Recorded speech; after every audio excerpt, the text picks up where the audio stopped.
Allahumma sholli wa sallim ala sayyidina Muhammad ibni Abdillah al-qa'im bihuquqillah ma dhaqat illa wa farrajaha Allah la hawla wa la quwwata illa billah. Para hadirin wal hadirat yang dimuliakan oleh Allah Subhanahu wa taala, khususan yang dihormati para tuan guru, para ulama, para masyayikh, para habaib,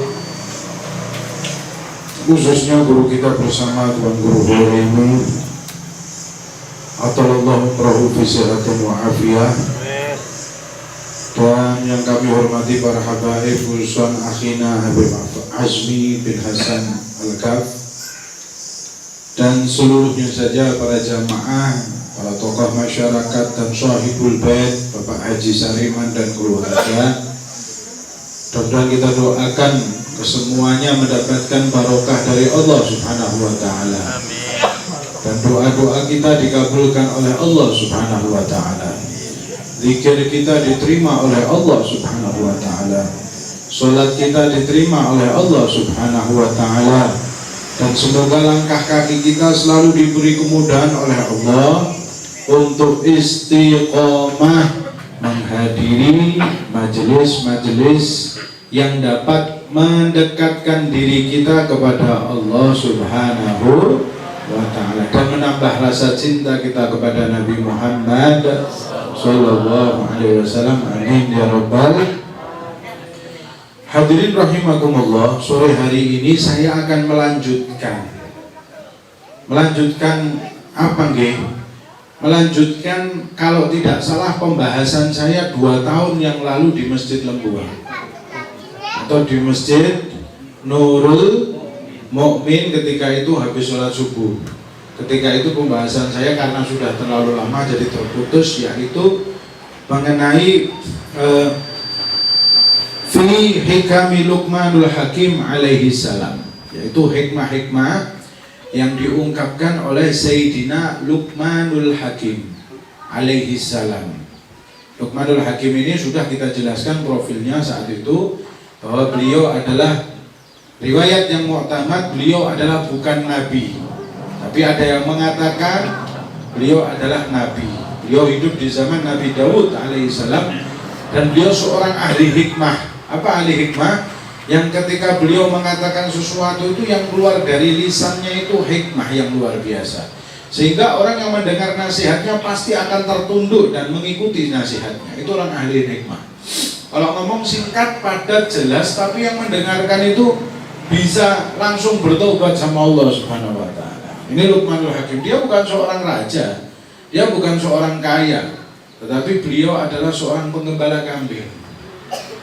Bahkan Nabiullah Daud alaihissalam pernah ditolong oleh beliau atau berguru kepada beliau. Sedangkan Nabiullah Daud adalah seorang Nabiullah, seorang Rasulullah. Ya.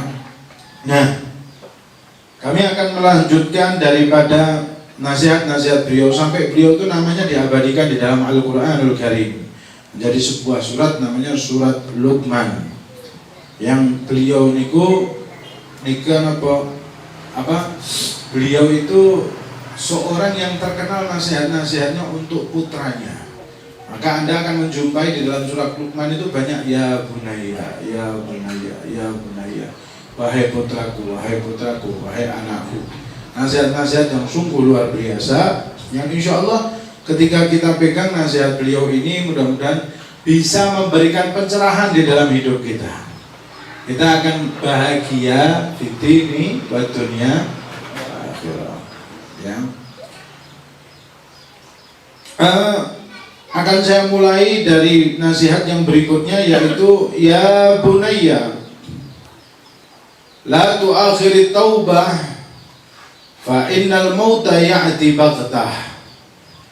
Beliau lalu melanjutkan nasihatnya kepada putranya, wahai anakku, janganlah engkau mengakhir-akhirkan taubat, karena sesungguhnya mati itu datangnya tiba-tiba.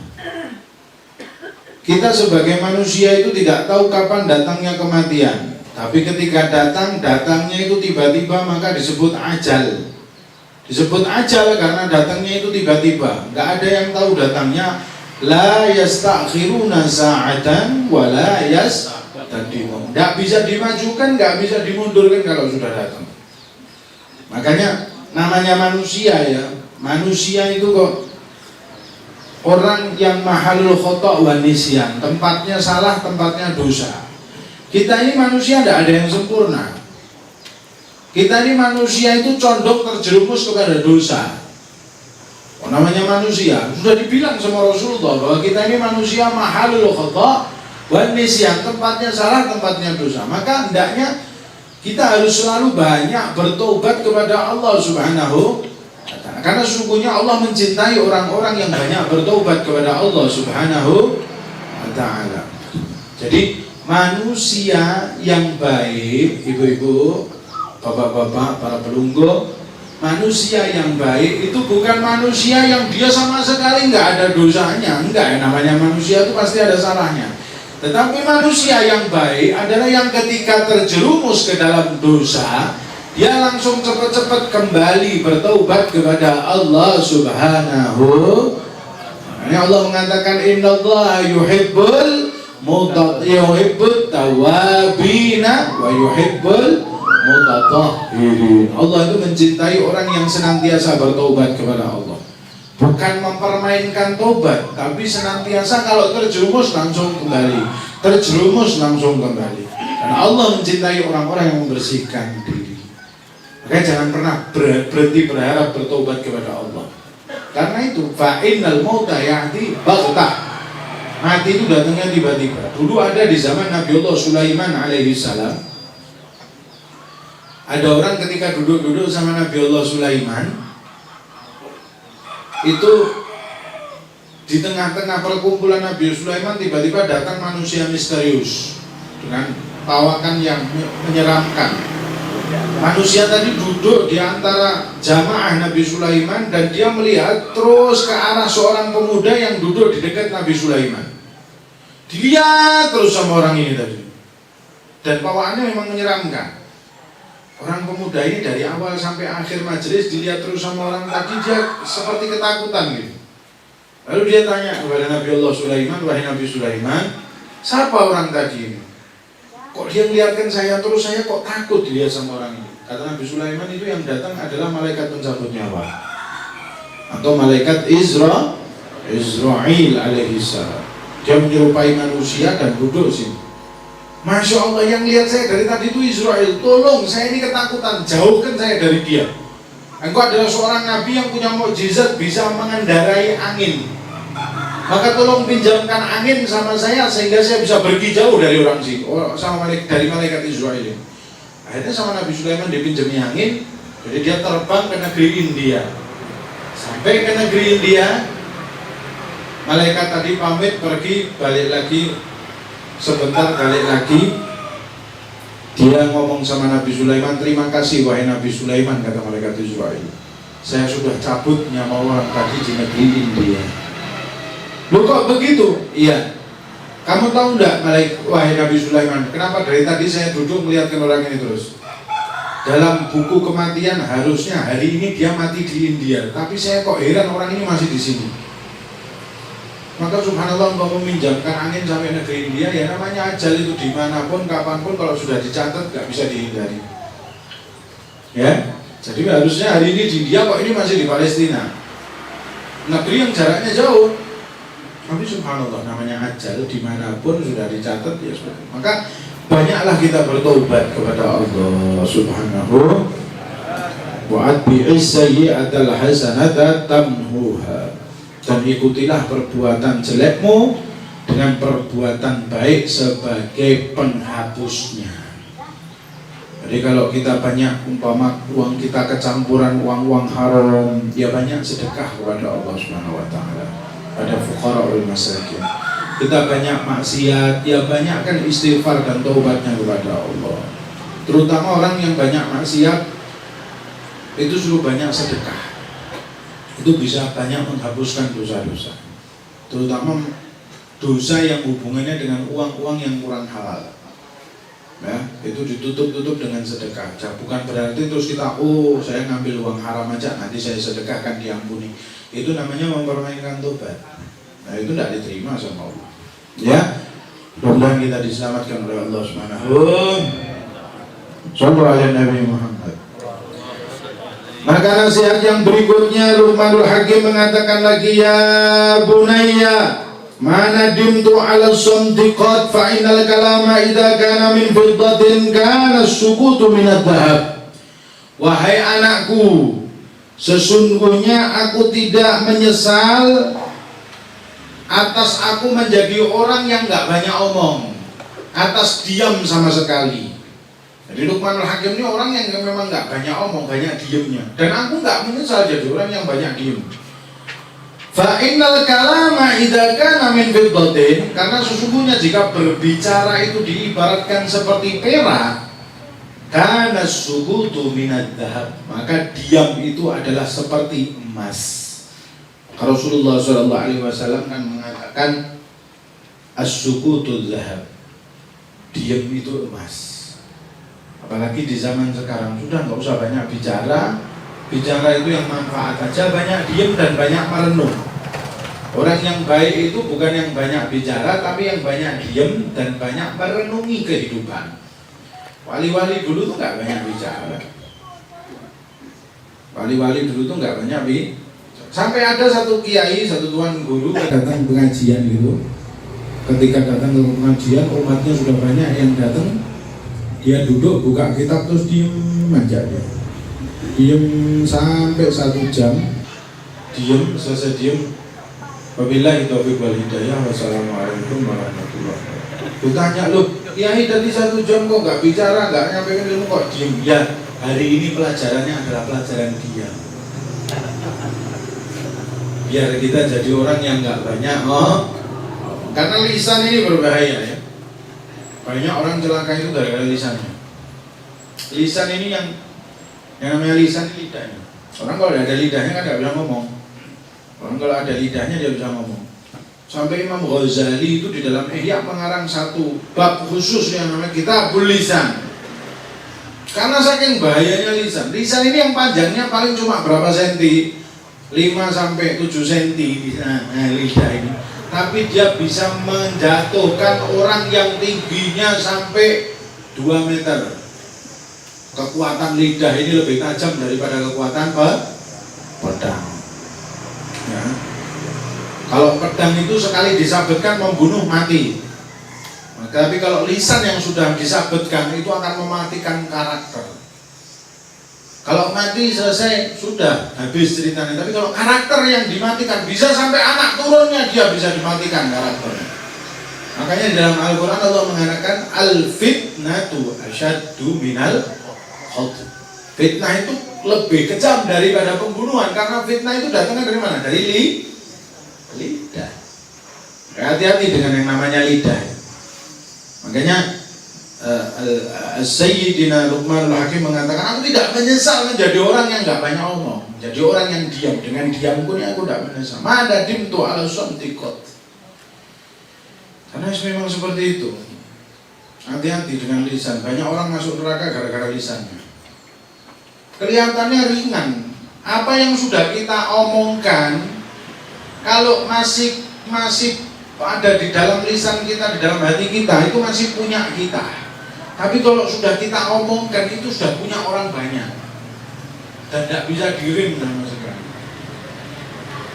Maka bukan yang dimuliakan oleh Allah, banyak dosa-dosa besar itu keluar dari lisan.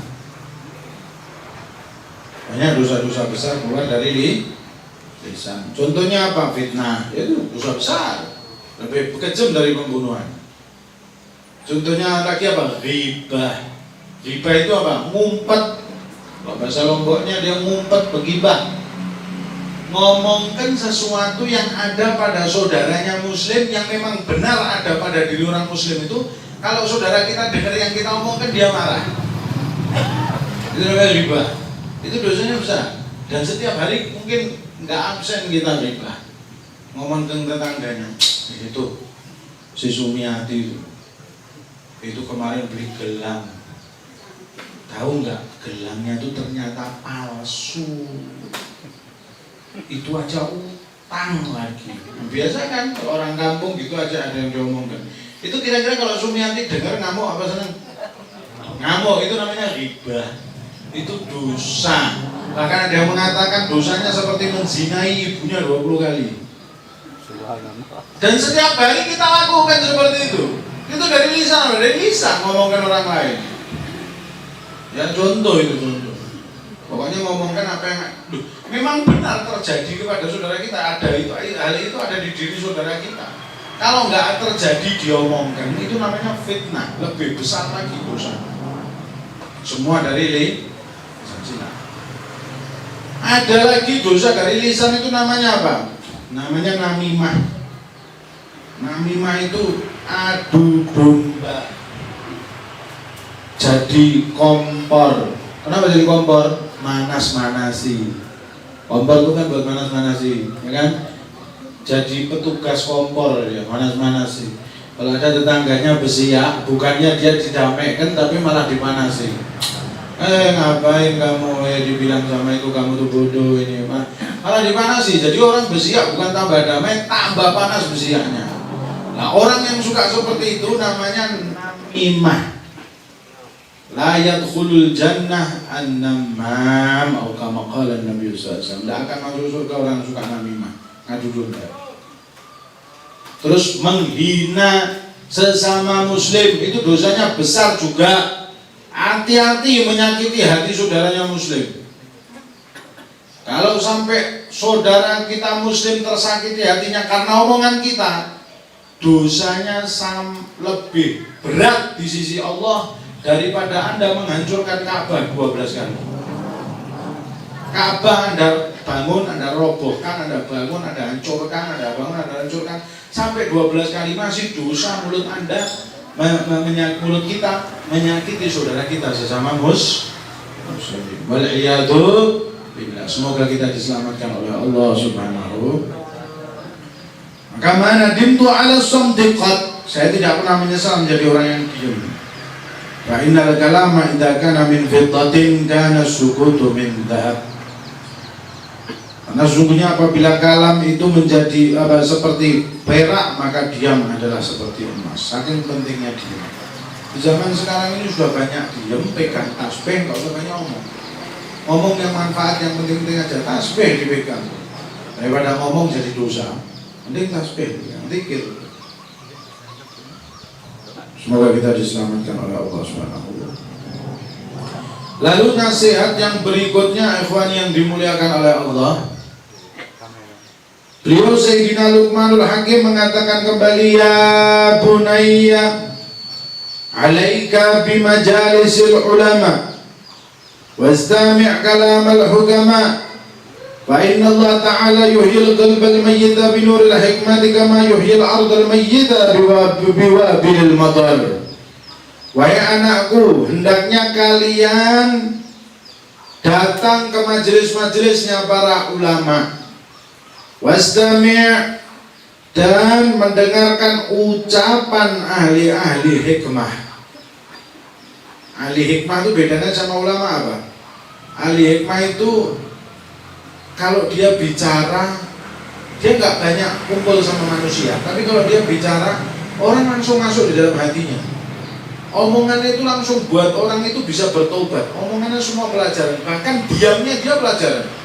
Dia diam gitu aja, orang melihat dia itu, oh ini pelajaran.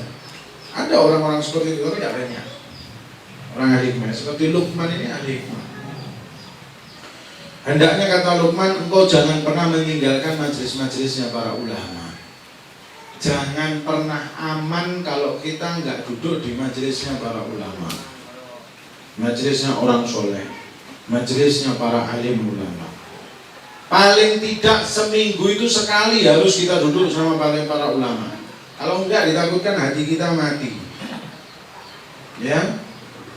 Kata Rasulullah sallallahu alaihi wasallam, "Jalisul kubara, zailul ulama, wa khalidul hukama." Atau kama qala Nabi sallallahu alaihi wasallam. Duduklah engkau bersama orang-orang kubar, yaitu para wali yang memiliki magam yang tinggi di sisi Allah, para ulama. Cari mereka.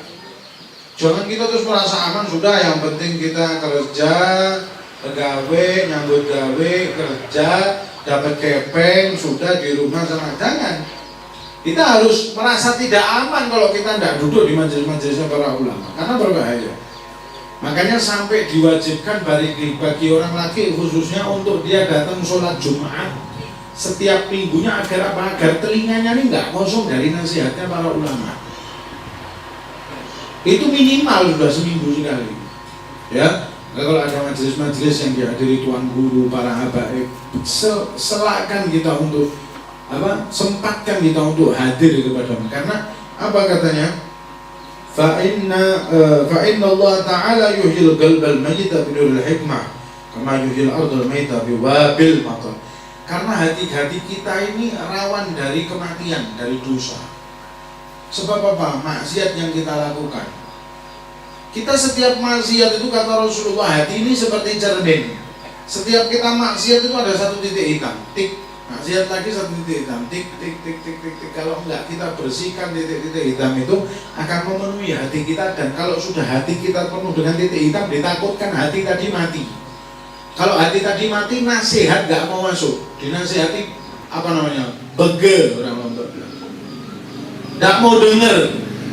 Kalau sudah dinasihati enggak mau dengar, begel, enggak mau nurut sama ayat-ayatnya Allah, sama hadisnya Nabi Muhammad. Ditakutkan orang ini bakal meninggal dalam keadaan su'ul khatimah. Waliyadzubillah, semoga kita diselamatkan oleh Allah Subhanahu wa taala. Makanya penting untuk duduk dengar nasihatnya ulama. Karena omongannya para ulama, kata Luqmanul Hakim, itu Allah akan menghidupkan hati yang mati kembali, itu akan dihidupkan oleh Allah dengan apa? Dengan hikmah yang diberikan oleh para ulama, seperti Allah menghidupkan tanah yang mati, bumi yang kering dengan diturunkannya hujan oleh Allah Subhanahu. Makanya hikmah itu penting. Ya, hikmah itu penting. Hikmah itu apa? Ya, hikmah itu bisa dengan omongan, mau itu til hasanah, atau hikmah itu dengan sikap, dengan duduk yang orang-orang yang sikapnya bisa memberi pelajaran. Oh, orang ini kalau jalan seperti ini, seperti gini. Saya pernah lihat, ini contoh hikmah ya. Hikmah itu memang kalau dijelaskan secara definisi agak susah. Bisanya dicari orang-orangnya. Contohnya gini, di Solo itu adalah Habib Muhammad Anis bin Alwi Al-Habsyi. Harus disebut Habib Anis. Itu orang yang gerak-geriknya penuh hikmah. Beliau itu kalau dipanggil sama orang, kalau beliau masih jalan, mengamalkan sunnah. Beliau itu kalau dipanggil sama orang di jalan, ya Habib Anis, apa kabar? Sama di jalan. Itu dia noleh kepada temannya itu, gak cuma noleh kepalanya, tapi seluruh badannya ditolehkan. Itu saya melihat sendiri. Saking menghormati orang yang manggil dia di jalan, itu seluruh badannya ditolehkan. Kalau kadang kita, Habib Salim, iya apa, kadang gitu. Tapi akhlak, dan itu memang disunahkan. Salah satu ciri sikapnya Rasulullah itu kalau dipanggil, beliau ketika jalan itu akan menoleh dengan seluruh badannya, bukti menghormati orang yang mengajak ngomong atau yang memanggil. Itulah hikmah. Kita lihat, oh gini caranya beliau memuliakan orang. Pernah Habib Anis bin Alwi Al-Habsyi ini, ya Bapak dan Ibu, pabriknya kebakaran. Dia punya pabrik di dekat Masjid Riyadh sana, yang setiap tahun ada peringatan Haul Solo itu di Solo sana. Haulnya ramai, didatangi ratusan ribu manusia. Ya, haul yang punya maulid Habsyi Simtudur Habib Ali bin Muhammad Al-Habsyi itu kakek beliau. Itu pernah di dekat rumahnya pabrik beliau itu kebakar. Orang-orang kan semua pada gotong royong ngambil air apa ya. Itu beliau keluar dari rumah. Itu bingung, bukan bingung masalah pabriknya kebakar, tapi bingung apa? Itu yang bantu-bantu sudah dikasih makan apa belum? Ada orang waras kayak gitu sekarang. Ini pabriknya kebakaran, tempat dia cari duit nih kebakaran. Tempat penghasilannya beliau kebakaran. Orang semua pada PKW, gotong royong, cari air nyiram-nyiram. Habib Anis ini keluar dari rumahnya, dia gupuh, dia bingung. Bukan bingung karena pabriknya kebakaran, tapi bingung apa? Orang-orang yang gotong royong ini sudah pada dikasih makan apa belum? Kalau pabrik itu kebakaran itu urusannya Allah katanya. Tapi orang-orang yang bantu saya madamkan api ini urusan saya. Dia sudah makan apa belum? Tanggungan saya ini sudah makan apa belum? Sampai segitunya mikirkan umat. Ini namanya hikmah. Tidak ada itu bisa dipelajari di dalam kita. Hikmah itu harus dilihat. Oh ini pelajaran. Perhatian kayak gini-gini ini loh.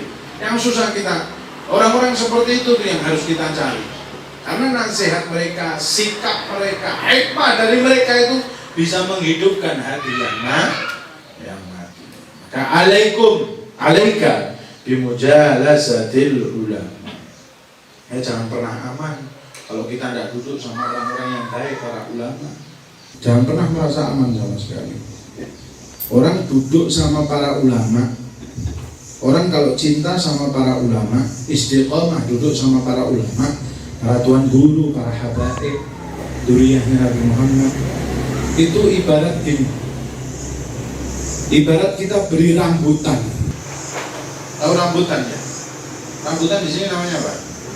Ya rambutan sama. Buluan. Hah? Buluan. Oh buluan di sini namanya.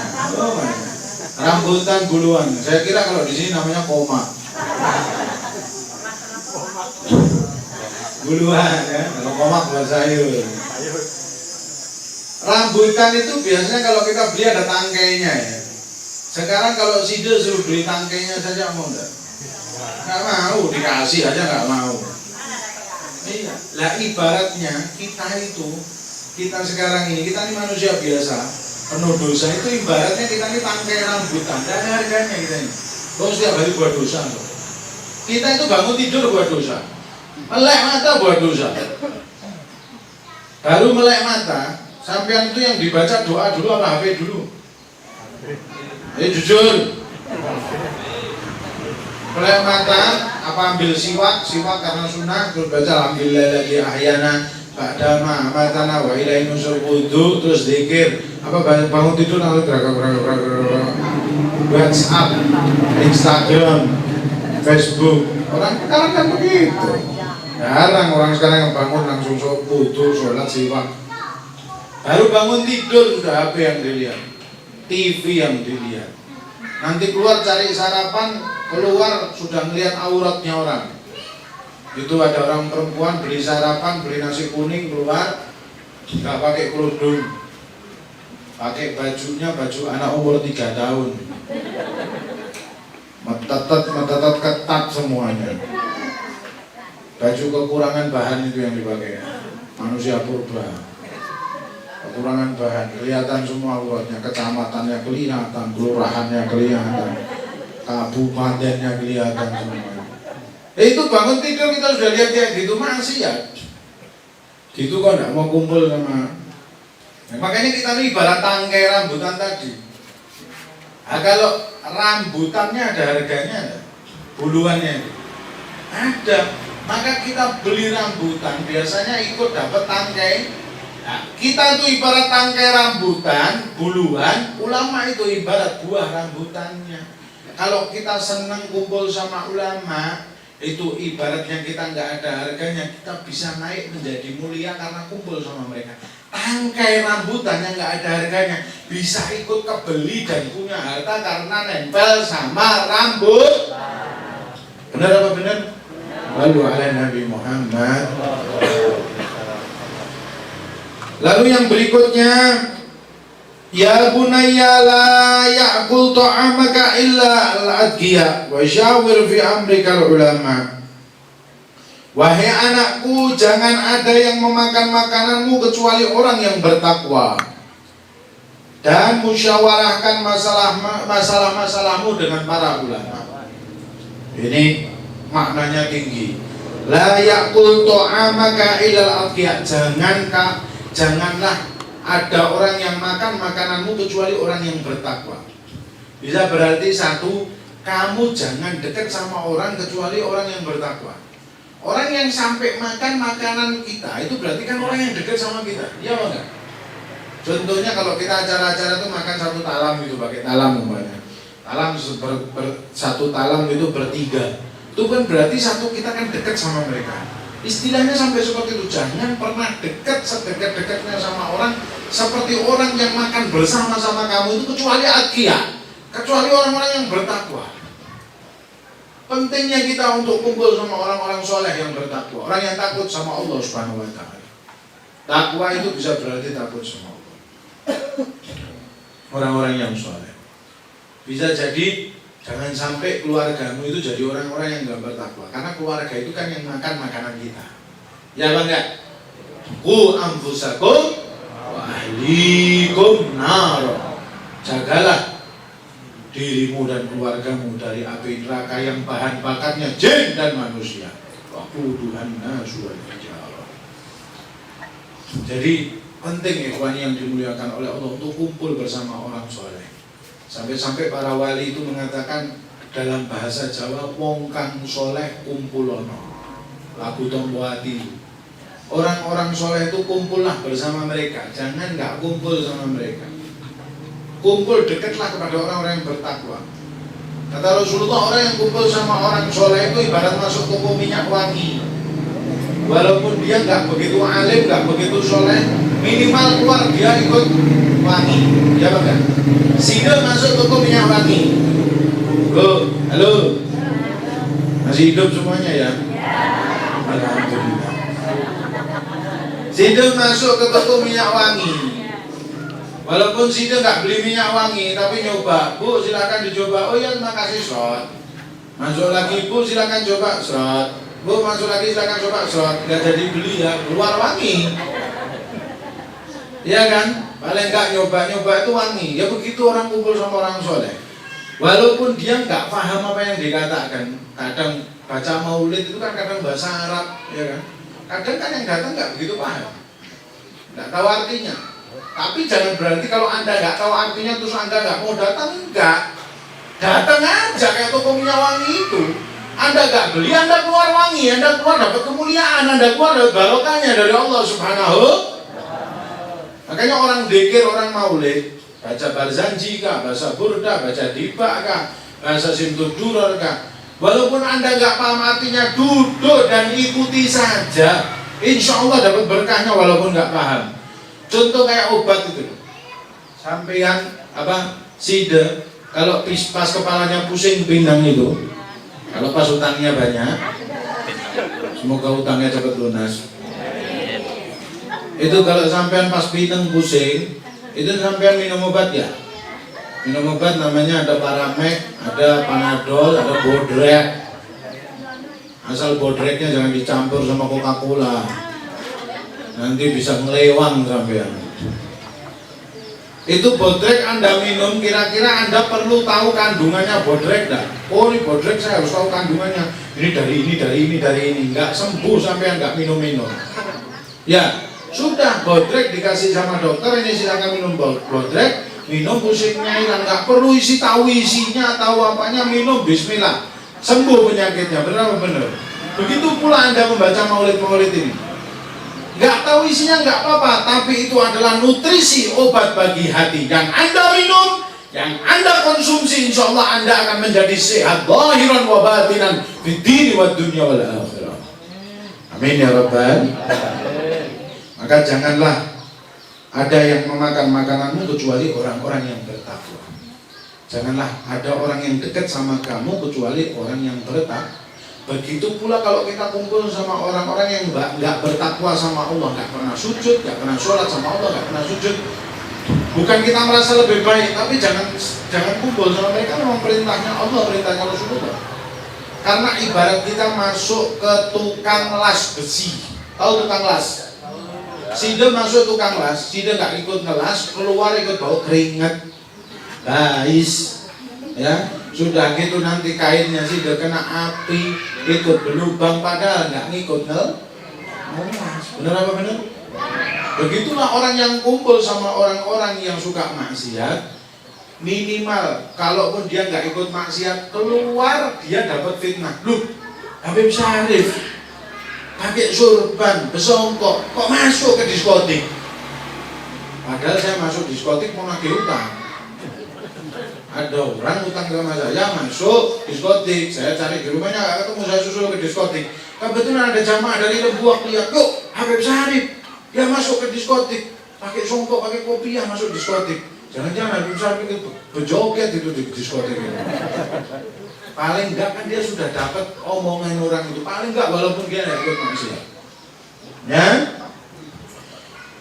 Lalu wasyawir fi amrikal ulama, dan musyawarahkanlah semua permasalahanmu dengan orang-orang para ulama yang tahu ilmunya, yang dekat dengan Allah Subhanahu. Fas'alu ahla dzikri in kuntum la ta'lamun. Bertanyalah, musyawarahlah kepada orang-orang ahlu dzikir, ahlul ilm, yaitu para ulama, para ahli ibadah, apa yang tidak engkau ketahui. Makanya kalau ada apa-apa masalah, orang dulu itu syornya, musyawarahnya sama para ulama, minta petuahnya, minta penyelesaian masalahnya sama para ulama, karena dia akan berbicara dengan ilmunya Allah dan ilmunya Nabi Muhammad Sallallahu Alaihi Wasallam.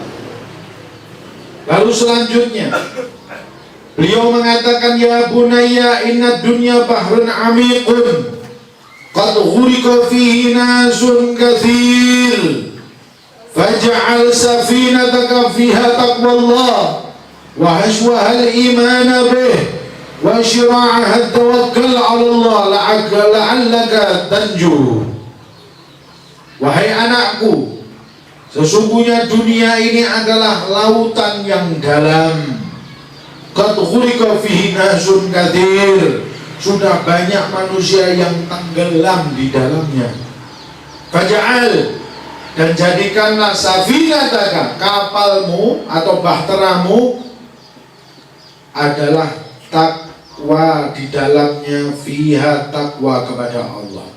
Jadikanlah kapalmu untuk mengarungi dunia yang seperti ibarat laut yang dalam ini, mesinnya itu adalah takut kepada Allah, takwa kepada Allah.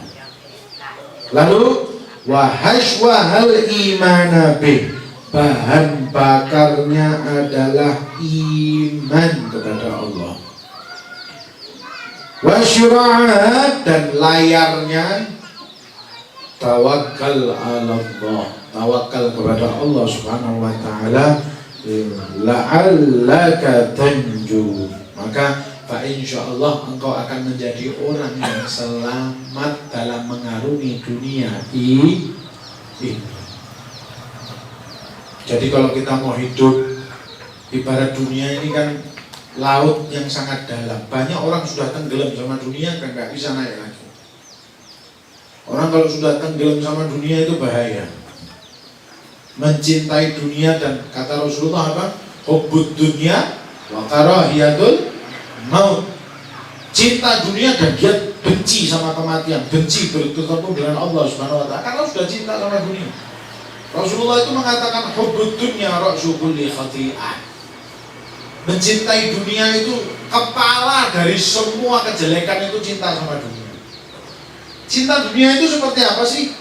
Apakah cinta dunia itu kita nggak boleh kerja, nggak boleh kaya? Bukan. Wali-wali itu yang kaya banyak. Wali-wali Nabi Sulaiman kaya, wali-wali kaya. Tapi kekayaan atau harta dunianya itu nggak ada di hatinya, cuma di tangannya. Maka ada wali namanya Habib Husain bin Abu Bakar bin Salim. Beliau itu mengatakan pernah dalam doanya, ya Allah, ij'alid dunya fi yadi wa la taj'alid dunya fi qalbi. Ya Allah, jadikan dunia ini di tanganku saja, jangan sampai masuk di hati saya.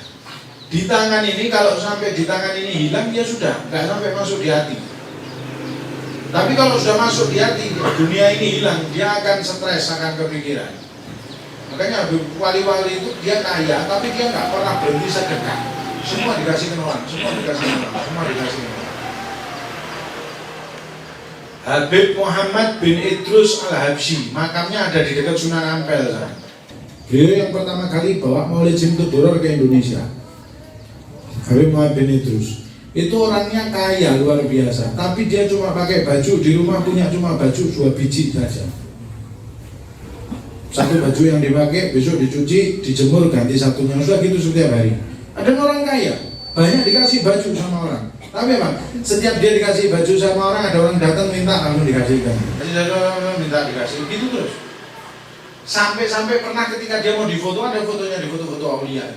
Lihat di Google ada Habib Muhammad bin Idrus Al-Habsyi, wali besar, keramat, wali kutub. Itu sampai pernah ketika mau difoto sama satu muhibbinnya, dia tidak punya imamah, saking semua sudah dikasihkan orang. Imamah itu sorban yang dililitkan kepala itu. Tidak ada imamah waktu mau difoto. Apa yang dibuat imamah? Taplak meja. Taplak meja itu sama dia dulu buat imamah, foto. Ada fotonya sampai sekarang yang beredar itu fotonya imamahnya taplak meja. Saking semua hartanya dikasihkan orang. Pernah pagi hari dia duduk di depan rumahnya, ada orang jualan bambu. Tahu bambu di sini apa namanya bambu? Tereng. Orang jual tereng itu pakai gerobak itu tereng bambu.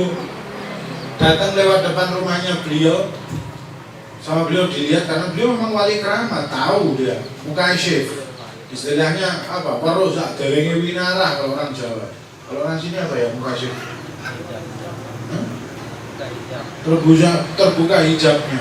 Dia tahu itu semua tren yang dijual sama orang tadi pagi-pagi dijual itu, dipanggil tukang itu, semua bambu yang ada di gerobaknya dibeli sama dia, ditaruh di depan rumah. Padahal nggak butuh bambu.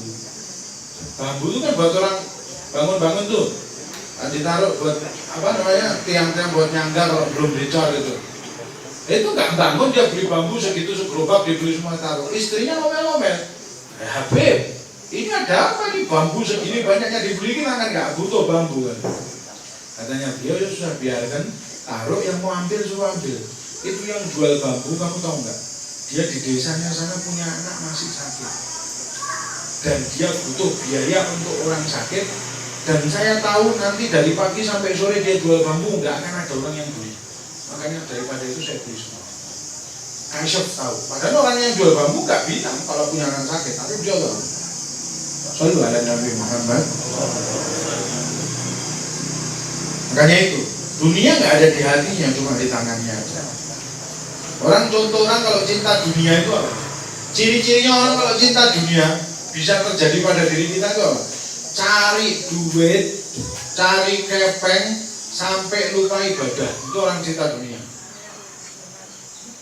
Duhurnya jadi asar, asarnya campur jadi maghrib, maghribnya campur sama isya, isyaknya kadang nggak dikerjain, subuhnya kadang telat bangun langsung nggak sholat subuh, langsung berangkat kerja demi cari duit.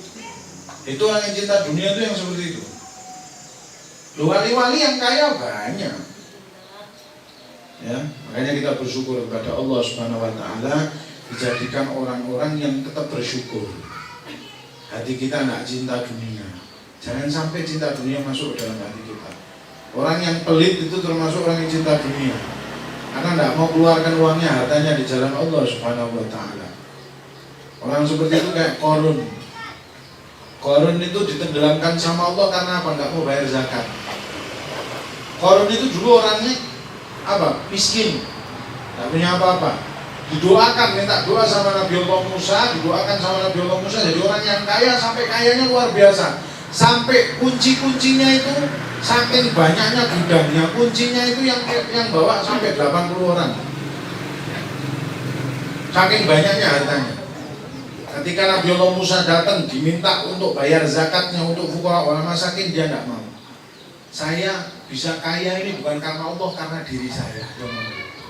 Ditenggelamkan sama Allah, Qarun beserta hartanya di dalam bumi. Makanya kalau nemu harta di dalam bumi disebut harta karun. Itu dari kata Qarun itu. Makanya hati-hati. Cinta dunia ini rasulul khati'ah. Kepalanya semua kejelekan. Orang korupsi gara-gara apa? Cinta dunia.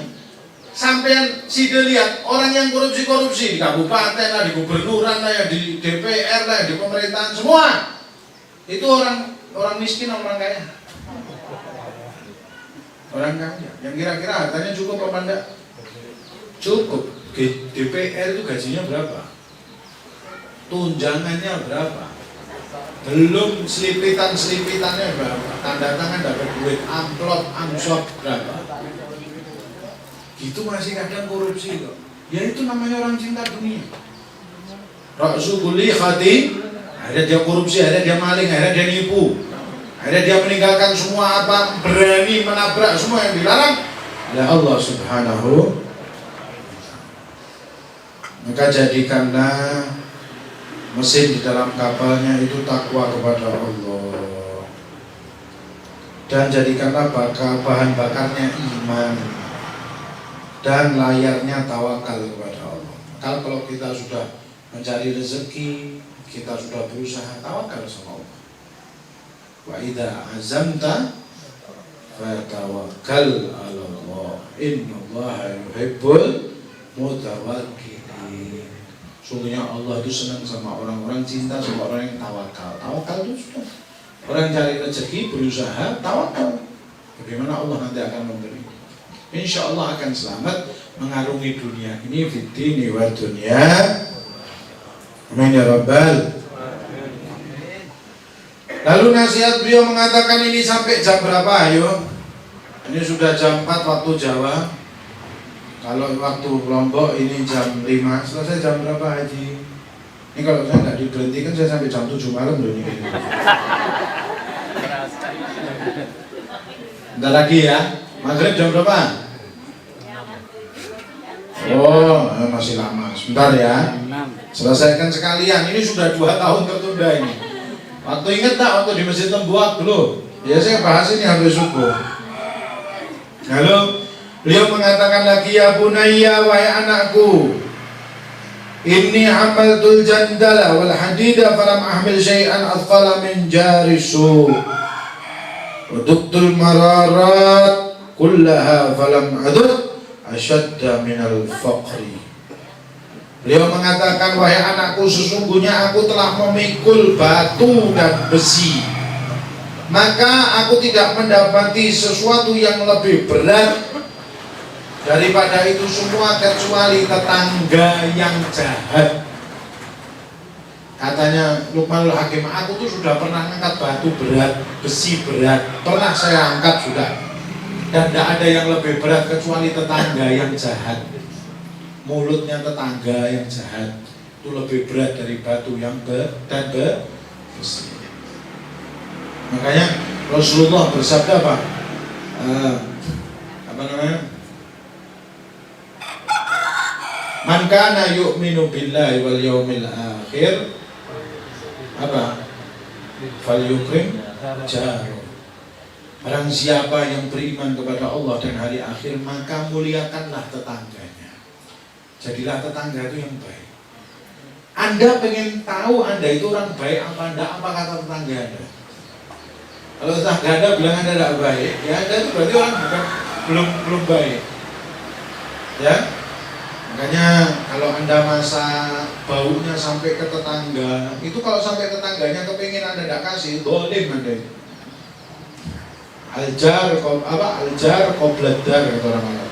Tetangga itu sebelum rumah dulu.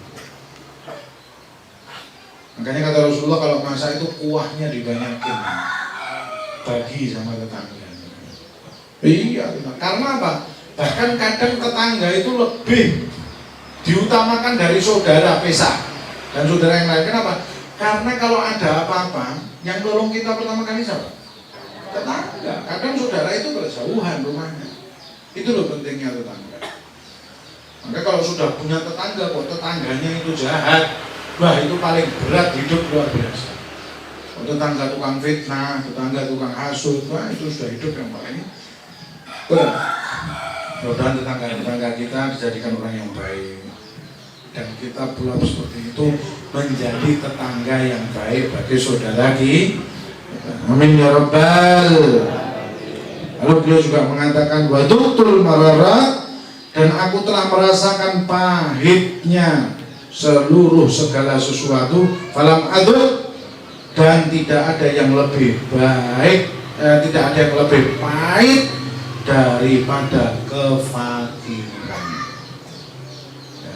Ya, fakir itu pahit. Al-fakir itu gharibu minal kafir. Ya, jangan sampai ada saudara kita itu yang fakir. Kalau kita punya harta, gimana caranya biar dia nggak jadi orang fakir miskin? Kita tanggung jawab kalau kita punya harta. Ya, sering saya sampaikan. Hati-hati. Kita dakwah sama orang fakir itu bukan cuma pakai omongan, ya harus pakai harta, karena mereka fakir. Jangan sampai nanti ditarik sama agama lain. Karena agama lain itu punya program-program narik muslim-muslim yang fakir pakai harta, pakai apa, dimasukkan ke agama mereka, para misionaris ini. Jangan nanti kalau sudah pindah agama kita baru teriak-teriak, kita ngurusi nggak urusannya dia. Saya pernah ketemu teman ini pernah datangi satu perempuan yang dia terpaksa jadi pelacur, jadi PSK. Akhirnya dia didudukkan, diceramain sama dia. Kamu jangan jadi pelacur dan PSK, dosa zina. Jawaban pelacur tadi singkat padat jelas apa? Jangan ceramah sama orang lapar. Jadi kadang dakwah itu ya butuh seperti itu. Fuqara wal masakin itu butuh kita perhatikan. Rasulullah itu orang yang idza da'ahul miskinu ajabahu ijabatan mu'ajjalah wa huwa Abu Syafiqur Rahimu lil yatimi wal armalah, kata Habib Ali dalam maulidnya. Rasulullah itu salah satu cirinya apa? Idza da'ahul miskinu ajabahu ijabatan mu'ajjalah. Beliau kalau diundang sama fakir miskin itu langsung beliau menerima undangan itu semangat dan cepat-cepat menghadirinya. Bahwa Abu Syafiq, beliau adalah ayah bagi orang-orang miskin, janda dan anak-anak yatim. Itu Rasulullah. Kalau diundang sama orang fakir langsung cepat-cepat memenuhi undangan dan senang. Beda sama orang sekarang kan. Kalau yang undang orang miskin, orang fakir, males-malesan mau datang. Aduh, yang undang dia paling yang disuguhkan cuma kali adem, minumnya cuma airnya, makannya paling cuma serabi gitu aja, nggak ada gulanya. Males mau datang. Orang fakir. Tapi kalau yang undang orang-orang sugih, orang-orang kaya, semangat datangnya. Acara jam 8, jam 5 sudah sampai sana. Ya, kembalikan sama Rasulullah. Rasulullah kalau orang fakir yang undang.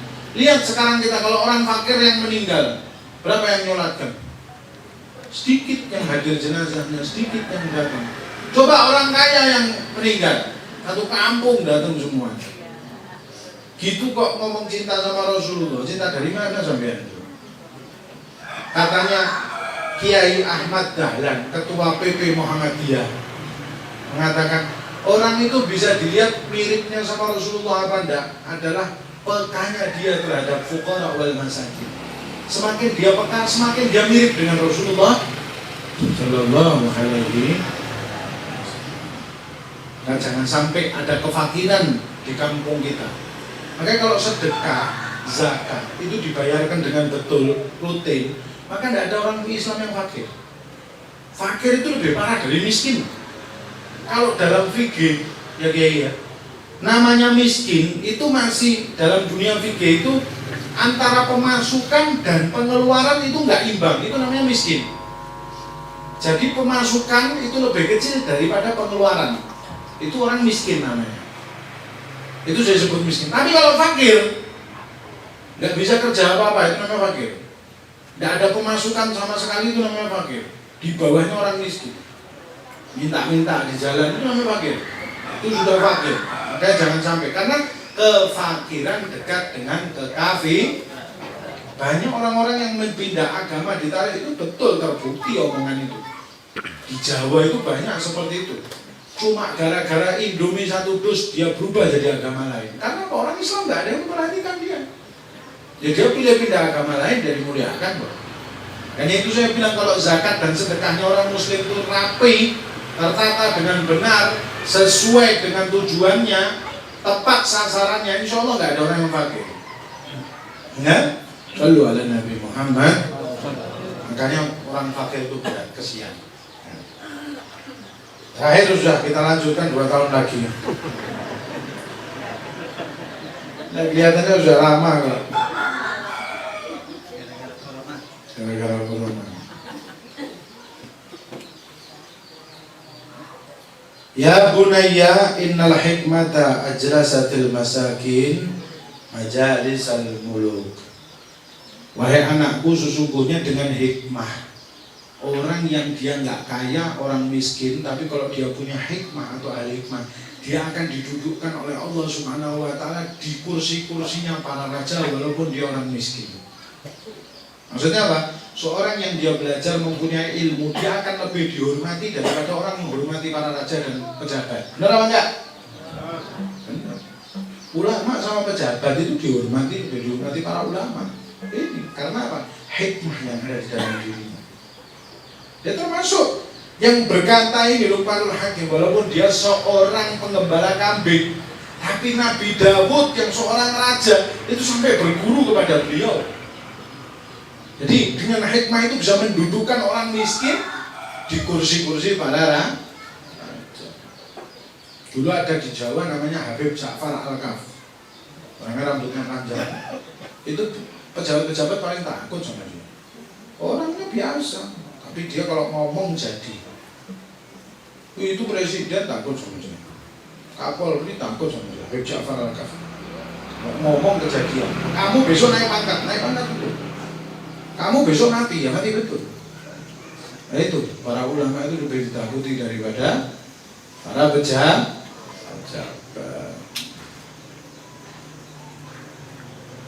Lanjut tambah selesai. Kita lanjut 2 tahun aja ya. 2 tahun lagi kita lanjutkan, mudah-mudahan bermanfaat. Nasihat-nasihat dari Luqmanul Hakim Fiddini wa dunya wal akhirah. Mudah-mudahan enggak 2 tahun lah, mudah-mudahan setiap berapa bulan bisa datang ke Lombok. Amin ya Rabbal.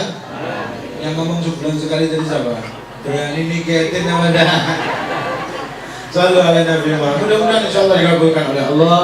Sayangnya sehat walafiat, ada luang, ada waktu, sehingga bisa terus memberi manfaat sama warga Lombok pada umumnya dan warga Lembuak pada khususnya dan sekitarnya. Mudah-mudahan bermanfaat buat kita sendiri dan bagi para jamaah semuanya. Amin ya Rabbal. Semoga sepulang dari tempat ini Allah mengampuni dosa kita, dosa kedua orang tua kita, dosa guru-guru kita diampuni oleh Allah dan diberikan kita kesehatan wal afiat fid dini wad dunya wal akhirah. Dijadikan anak-anak kita anak-anak yang saleh dan shalihat berkatnya kanjeng Nabi Muhammad sallallahu alaihi wasallam. Dan semoga Allah Subhanahu wa taala memberikan kita semua apa yang kita harapkan, apa yang kita hajatkan dikabulkan oleh Allah, hajat dunia dan hajat akhirat. Berkatnya Nabi Muhammad SAW. Dijadikan kampung Lembuak ini ya Allah menjadi kampung yang baldatun thayyibatun wa rabbun ghafur. Tidak ada yang kefakir miskin di sini. Tidak ada yang tidak mencintai Allah. Semoga kampung ini dicintai Allah dan mencintai Allah. Semoga penduduk kampung ini dicintai Rasulullah dan mencintai Rasulullah. Menjadi orang-orang yang ikhlas, menjadi orang-orang yang bermanfaat bagi umat muslim yang lainnya. Amin ya Rabbal Alamin. Dan semoga pulang dari tempat ini seluruh permasalahan kita diselesaikan oleh Allah. Kita doakan para ulama kita sehat walafiat, khususnya guru Hulaimi dan guru-guru yang lain, para habaib, Tuan Guru Haji Sarima. Kita doakan sehat walafiat sehingga bisa terus mengajak kita cinta Allah sama cinta Nabi Muhammad SAW. Dan semoga Allah mengakhiri usia kita semuanya kelak dalam keadaan husnul khotimah dan kelak di surga berkumpul bersama Nabi Muhammad sallallahu alaihi wasallam. Rabbana la tu'akhidna in nasina aw akhtana. Rabbana wa la tahmil 'alaina isran kama hamaltahu 'ala alladziina min qablina. Rabbana wa la tuhammilna ma la taqata lana bih wa'fu 'anna waghfir lana warhamna. Anta maulana fansurna 'alal qaumil kafirin. Rabbi faj'al mujtama'na ghayatu husnul khitami wa'atina ma qad sa'alna min 'atayakal jisami wa akrimil arwaha minna biliqa khairil anami wa blighil mukhtar 'anna min salatin wa salami. Rabbana zalamna anfusana fa illam taghfir lana wa tarhamna lanakunanna minal khasirin. Irhamna ya arhamar rahimin. Irhamna wal hadirin ارحمنا والزائرين ارحمنا وأولادنا وأهلنا وآباءنا وأمهاتنا ومن أحبنا فيك وأصحابنا ومن أحسن إلينا ارحمنا يا أرحم الراحمين ويا أكرم الأكرمين ويا أجود الأجودين ويا راحم المساقين اغفر ذنوبنا واستر عيوبنا وغالبنا مع الهدى والتقى والعفاف والغنى وأمتنا على دين الإسلام بلا محنة ولا امتحان بجاه سيد ولد عدنان اللهم اجعلنا من التوابين ومن واجعلنا من المتطهرين واجعلنا من عبادك الصالحين يا أرحم الراحمين أستغفر الله العظيم من كل ذنب أتيته أو هممت به يا الله يا الله يا الله صل على حبيبك وخليلك وصفيك محمد وآله وسلم واقضي حاجاتنا واقبل دعواتنا وعجلنا بالإجابة يا أرحم الراحمين إنك على كل شيء قدير وبالإجابة جدير آمين آمين آمين ربنا آتنا في الدنيا حسنة وفي الآخرة حسنة وقنا عذاب النار وادخلنا الجنة مع الأبرار يا عزيز يا غفار برحمتك يا أرحم الراحمين حميم حميم حميم حميم حميم حميم حميم هم الأمر وجاء النصر فعلينا لا ينصرون حميم تنزيل الكتاب من الله العزيز الحليم غافر الذنب وقابل التوب شديد قابل التوب لا إله إلا المصير بسم الله بابنا تبارك حيطاننا ياسين سقفنا كاف هيا عين صاد كفايتنا حميم عين سين قاف حمايتنا فسيكفيكهم الله وهو السميع العليم ستر العرش مسبول علينا وعين الله نادرة إلينا بحول الله لا يقدر علينا والله ورائهم محيط بل هو قرآن مجيد في لوح محفوظ فالله خير حافظا وهو أرحم الراحمين بجاه سيدنا محمد بحرمة سيدنا محمد ببركة سيدنا محمد بشفاعة سيدنا محمد بوسيلة سيدنا محمد بنور سيدنا محمد باسم سيدنا محمد بسر سيدنا محمد بكرامة بمعجزات سيدنا محمد بكرامة سيدنا محمد لا تفرق بيننا وبين حبيبنا محمد صلى الله عليه وسلم وإلى حضرة النبي محمد صلى الله عليه وسلم شهد الله الفاتحة.